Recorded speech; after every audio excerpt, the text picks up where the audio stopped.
Well, come on, Peter. Be a little bit more realistic. Maybe it could be less deaths. Yeah, sure, it could be less deaths. And scientists recognize that. What we do is basically we do a sensitivity analysis. And the 5th percentile, which basically says that, it says that there's a 95% chance that there will be at least 3 extra premature deaths. There's a very, very low chance that it will be less than 3. But 3 or more, there's a very high chance if particulate matter increases by 1. There's a very, very unlikely chance that it will go beyond 23 because you're at the upper end of the distribution. Okay? That's what it means. And the mean is 11, which is what we got. Okay. So what did I use? I used as a value of a statistical life 8.4 million, the average of the Food and Drug Administration and the EPA. So an increase in long-term exposure to annual PM by 1 has a social cost from the risk of premature mortality. 11 times what? 11 times 8.4, 92.4 million per year. 25 years. I used a very high discount rate, and the estimate comes to $1.35 billion. So for Kamloops, $1.35 billion. How about the rest? I couldn't do the rest because I don't have time and I don't have the resources. And but what I did is basically I did what in economics sometimes we do. We do a cost transfer. In other words, we took the EPA study, and they found a ratio of 85 to 15. So I assumed that the rest would be 15% of the total cost. Okay? Sorry, I don't have the resources or the time to do everything else. It's just a transfer. Okay, so $240 million. All right. And of course, the minimum would be $450 million. The mean is 1.6 billion in total.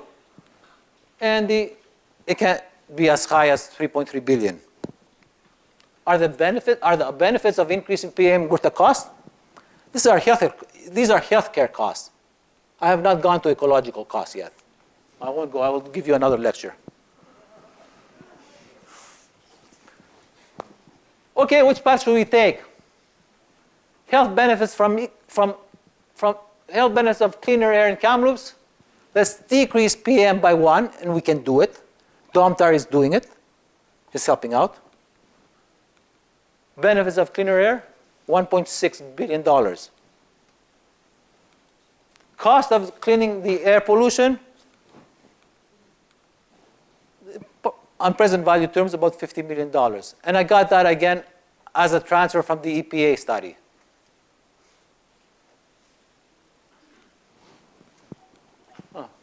Put some trees, build some trees. Bring in health impact of dirtier in Kamloops. Well, it will be the opposite. Health cost of 1.6 billion plus ecological cost. Can the benefits of more air pollution be greater than these possible external costs? I doubt it very much. So we have some time to discuss it. At the minimum, a fully independent health impact assessment of the proposed mine. City of Kamloops creates a task force to conduct an in-depth impact and cost-benefit analysis for a cleaner and healthier environment. I'm volunteering my time, and I don't need any money. Well, maybe.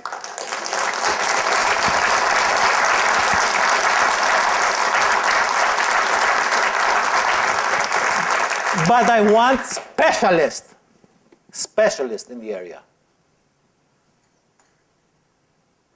Good specialist. The gold standard, there's no other standard for evaluation. And the reason is basically, again, all this is huge. The new Afton, I don't know, they just started production. Maybe they'll start mitigation. I don't know. But new Afton and Ajax PM 2.5 emissions will exceed Highland Valley Copper. The gold standard. I'm being nice, actually. We need a standard. Anyway, proposed projects cannot be seen in isolation to New Afton. It's next door.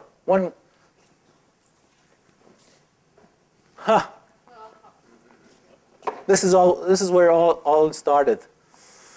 We're still in the 1850s with the gold rush. Wow. If you look at the red stuff, it's the mineral claims. They are a lot more than the protected area. I cannot believe it. I cannot believe it. I don't know what high priority. We changed our liquor laws. We don't touch this. I don't understand.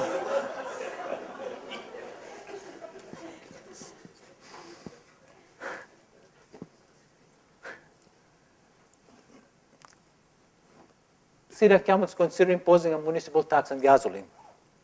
We have to internalize the externality, and the industry, of course, is emitting. We are emitting, however. But let me tell you this thing: if I put a half a cent a liter on gasoline, I can bring into the city, at the minimum, $360,000.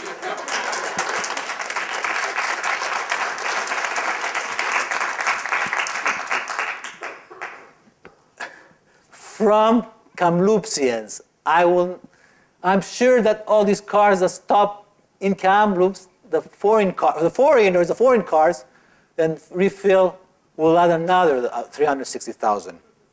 And this was half a cent of gasoline. If I put a 3 cents gasoline, the city can get $2 million a year. 3 cents of gasoline. It's called a municipal tax on gasoline. Vancouver has one. They charge 15 cents a liter. If the city of Kamloops puts 10 cents a liter, it's going to cost about $140 a year to a household.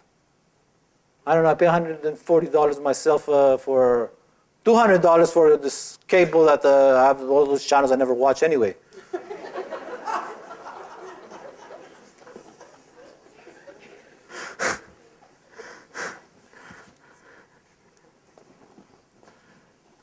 I can generate $7 million a year. Over 23 years, it's $160 million. I can beat the 110 that the mine says. And I don't know, I'm not sure where they get the figure from, because I'm not sure they discounted everything, but although I didn't discount it too, so let's be fair. City of Kamloops sets targets to bring down particulate matter. And they should target the most polluted districts in town. There's also a social benefit, because the most polluted districts in town are where the lower socioeconomic people live.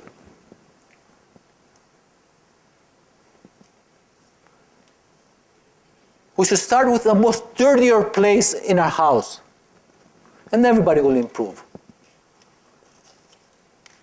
When my house is dirty, some sections of my house are dirty, I won't tell you which ones. I want to say that Liane goes and cleans it, but we clean first the dirtier sections. If we're not tired, we go to the cleaner sections of the city, of our house. Why? Community, we should do the same thing, shouldn't we? All right. Existing industries, including New Afton, should set targets and reduce air contaminants. Unacceptable. Domtar, well done. That's it. I won't talk about the ecological damages. It's probably for another lecture, now that I'm used to these things. Do it. Thank you.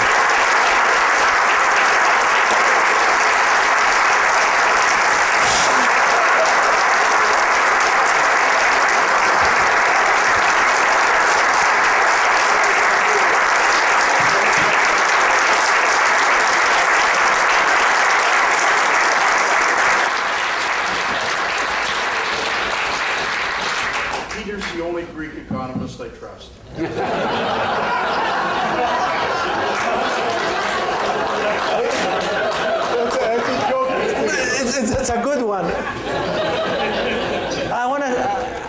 to show you something. Can I? About the Greek?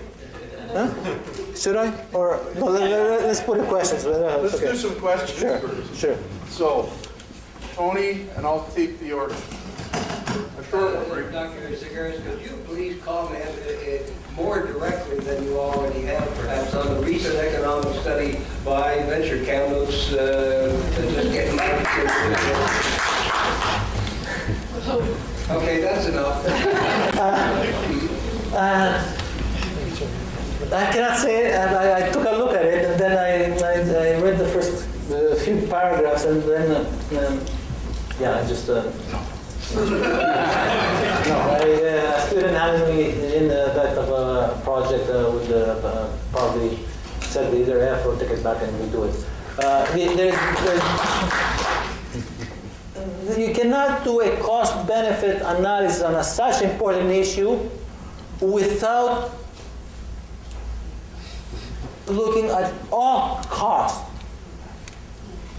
And I don't know, I didn't even understand the counterfactual. How did she get it? I don't know the counterfactual, because the counterfactual says the mine is in, I don't know what it will be without the mine. The mine is not in, then I wouldn't know the world with the mine.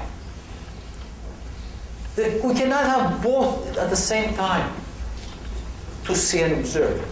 That's why researchers go and find places where there are mines and try to find compatible places without the mines and compare and contrast them. Then they have the counterfactual. Is the one with the mine growing faster and giving us more economic development and eliminating poverty? Or is the one without the mine doing the job just as good and maybe better? Questions, one over here. Just wait, can we get a microphone up there? Okay. Next question.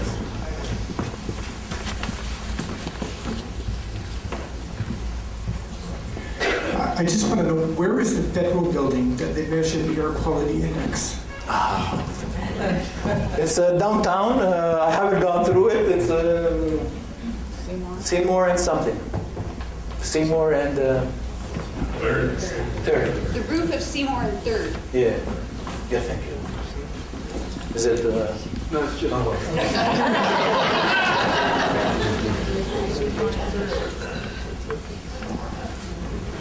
No, I got a question from a fellow economist. Oh, no, I just ask a simple question, sir. Oh boy. You said for 1 microgram increase, there is a mean mortality will be 11. What is the expected increase in microgram 2.5 or 10 if there is an SX mine? So in that case, we can see how many death will be. But it is in your model, it's only 1. I don't know. Yeah, it's a good. I don't know. That's why you need somebody in atmospheric physics or that will determine the amount of. First of all, from the ASX mine, we do not know how many tons they're estimating to emit a year. I don't have that information. If I had that information, I can sit down with an atmospheric physicist. I know who, Bob, and we can figure out some stuff. But as it is. The only information I have is from a worst-case scenario that Stantec developed and Dr. Schemmer analyzed, which the worst-case scenario, which would occur in the 14th year of operation, would have an impact of 100 micrograms per cubic meter at the site, with certain assumptions about the layer of the air. The worst case. That's for one day, of course. So you're talking about Strawberry Hill type of fires. Not worse. Yes. For those who don't recognize the red hair, I'm Dr. Calder, and gave the last talk. And we had quite a bit of discussion after my talk, and to make it really clear, we're using a hypothetical 1 microgram per liter. Just take it for instance as 1. There's no way to know for sure what their estimate will be until they do their studies. So we're in this catch-22 of being unable to really directly study. The other issue is that we're just taking 1 for people to understand some numbers. So Peter took 1 microgram and ran it through and came up with 11 mortality, which is gratifying that we're all coming to the same conclusions from the same raw data and science. But we're not saying it's going up by 1. We're just saying if it did, this is what would happen, 11. I got interviewed 14 times after the talk I gave last month, or the month before last, and couldn't make it clear enough that we were just using the hypothetical of 1. If we go up by 2, 22 people. If we go up by 3, 33. Do the math. And the idea that we're only going to go up by 1 is not true. We may go up by more than 1. So just to be really clear, look at the real numbers, because they're not producing them in time for us to do it ahead of the drop of their application. One. And again, just additional comment. I just want to make a comment about the micrograms per cubic meter increases we talk about. And I don't think too many people know what a microgram looks like. So they don't really have a grasp of what it is we're dealing with. If you take a microgram and divide it into typical particle sizes, you're going to have about 100 billion particles. So if you increase the concentration of PM2.5 in a cubic meter of air, which isn't very big, by 100 billion particles of all different sizes, different shapes, different densities, different chemical composition. A typical person would breathe in about 15 cubic meters of air a day.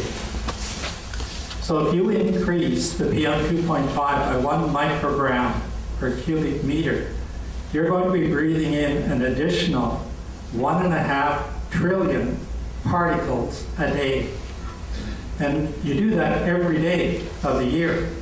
So at the end of the year, that's where your health impact comes from. Some of those particles, somewhere in your system, are going to cause a problem. So a microgram doesn't sound like much, but it really is a big impact.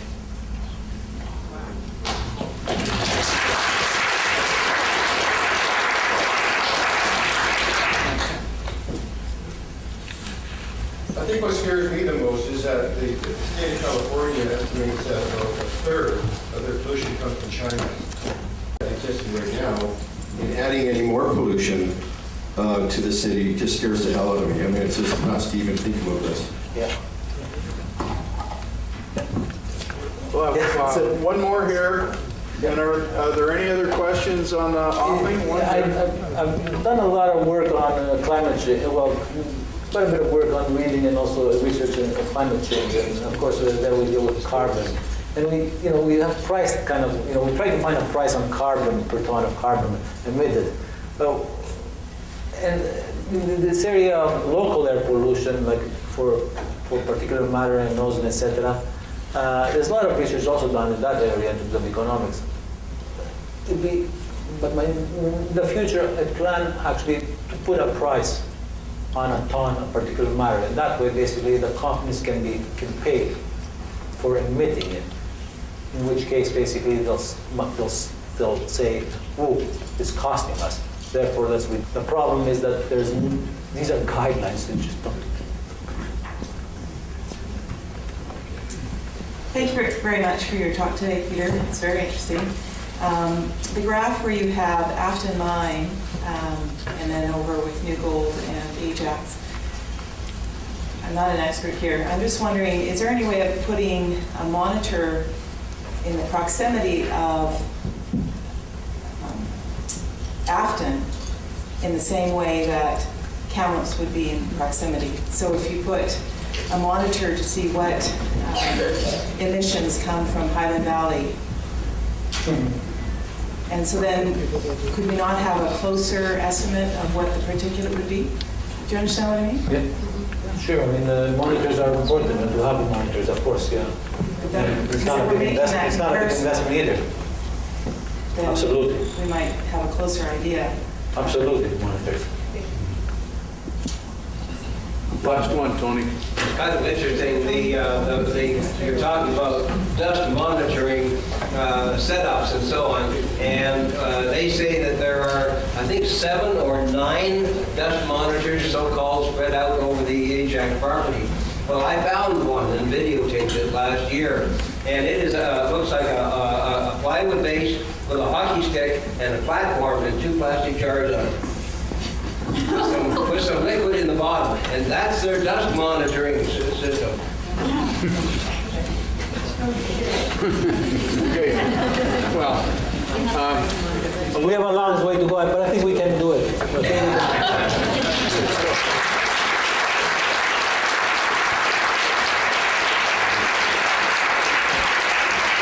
a little bird whispered in my ear that you had a birthday very recently. Well, yeah, yesterday with Yeah, with so all with the very best of luck for having a few more anyway.